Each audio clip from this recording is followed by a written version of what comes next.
Pada bab 2 membahas mengenai koleksi perpustakaan. Yang poin A, pengertian koleksi perpustakaan menurut Standar Nasional Indonesia 7329.2/2009. Koleksi perpustakaan itu adalah semua materi perpustakaan dikumpulkan, diolah, disimpan, ditemukan kembali, dan didayagunakan bagi pengguna untuk memenuhi kebutuhan informasi untuk pembelajaran. Menurut para ahli Prastowo 2012.2/116, bahwa koleksi dari perpustakaan pada dasarnya adalah sekumpulan bahan pustaka, baik itu yang berbentuk buku maupun non-buku, yang dikelola sedemikian rupa oleh suatu perpustakaan sekolah untuk turut serta menjamin kelancaran dan kebersihan kegiatan proses pembelajaran di sekolah. Menurut Yusuf 2005.2/2009, dijelaskan bahwa koleksi perpustakaan itu adalah sejumlah bahan atau sumber-sumber informasi, baik itu berupa buku ataupun bahan bukan buku, yang dikelola untuk kepentingan proses belajar dan mengajar di sekolah yang bersangkutan. Yang poin B mengenai jenis koleksi perpustakaan, terbagi menjadi 4. Yang pertama ada karya cetak, menunjukkan pada koleksi perpustakaan yang berbentuk fisik dan dicetak. Yang kedua, karya non-cetak, merujuk pada koleksi perpustakaan yang tidak berbentuk fisik atau tidak cetak. Yang ketiga, bahan grafika, merujuk pada koleksi perpustakaan yang berbentuk visual atau grafis, contohnya peta, gambar, poster, lukisan, dan foto. Dan yang terakhir ada karya dalam bentuk elektronik, merujuk pada koleksi perpustakaan yang tersedia dalam format digital dan dapat diakses melalui perangkat elektronik seperti book, jurnal, database, dan koleksi digital lainnya. Pada poin C mengenai sistem pengolahan koleksi atau bahan pustaka. Dan mengenai sistem menurut Jogianto 2005, adalah kumpulan dari elemen-elemen yang berinteraksi untuk mencapai suatu tujuan tertentu. Sistem ini menggambarkan suatu kejadian-kejadian dan kesatuan yang nyata, adalah objek nyata seperti tempat, benda, dan orang-orang yang betul-betul ada dan terjadi. Kedua, pengolahan menurut Harjo Prakoso 1992 adalah proses mempersiapkan bahan pustaka untuk digunakan. Segera telah tibanya bahan pustaka dalam berbentuk sampai tersusunnya di rak atau tempat lain, siap untuk dipakai. Adapun proses tersebut terdiri dari pemeriksaan bahan pustaka, inventarisasi, klasifikasi, katalogisasi, perlengkapan, dan penyusunan.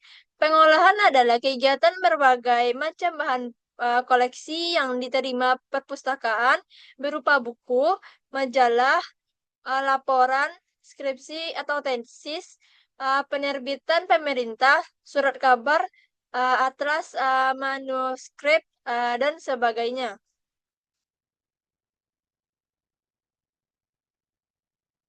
Pada poin D mengenai tujuan pengolahan bahan pustaka. Adapun tujuan dari pengolahan bahan pustaka terbagi menjadi 2. Yang pertama, untuk mempermudah pengaturan koleksi agar siap pakai dan berdaya guna secara optimal. Yang kedua, agar semua koleksi dapat ditemukan atau ditelusuri dan dipergunakan dengan mudah oleh pemakai, karena pengolahan bahan pustaka merupakan pekerjaan yang berurutan, mekanisme, dan sistematis. Pada bagian E, mengenai fungsi pengolahan bahan pustaka. Pengolahan bahan pustaka memiliki fungsi sebagai prosedur yang mengolah bahan pustaka. Dengan adanya pengolahan bahan pustaka, suatu perpustakaan akan menjadi lebih berstruktur. Oleh karena itu, setiap bahan pustaka atau informasi yang dibutuhkan oleh pengguna harus disediakan oleh perpustakaan. Di samping itu, perpustakaan harus menjamin bahan informasi atau koleksi yang berbentuk apapun mudah diakses oleh pengguna yang membutuhkan, agar informasi atau bahan pustaka di perpustakaan dapat dimanfaatkan atau ditemukan kembali dengan mudah. Maka dibutuhkan sistem pengolahan bahan pustaka dengan baik dan sistematis. Pada poin F membahas mengenai tahapan-tahapan pengolahan bahan pustaka. Yang pertama ada inventarisasi. Menurut Rohanda, inventarisasi adalah kegiatan pencatatan data-data fisik buku ke dalam sarana pencatatan yang berupa lembaran lepas, kartu, maupun buku dan sering disebut buku induk. Yang kedua ada klasifikasi adalah menggolongkan dan menempatkan benda-benda yang sama di suatu tempat. Yang ketiga ada pembuatan katalog adalah proses pembuatan daftar pustaka berupa buku, majalah, film mikro, dan sebagainya milik suatu perpustakaan. Daftar ini berfungsi untuk pencatatan koleksi yang dimiliki, membantu proses temu kembali, dan mengembangkan standar-standar bibliografi internasional. Yang keempat ada labeling. Pemberian label pada punggung buku atau koleksi. Uh, Labeling merupakan kegiatan pengolahan koleksi buku dengan menempelkan kode tertentu yang telah dibuat sebelumnya. Dan yang terakhir, shelving adalah kegiatan penjajaran koleksi ke dalam rak atau tempat koleksi berdasarkan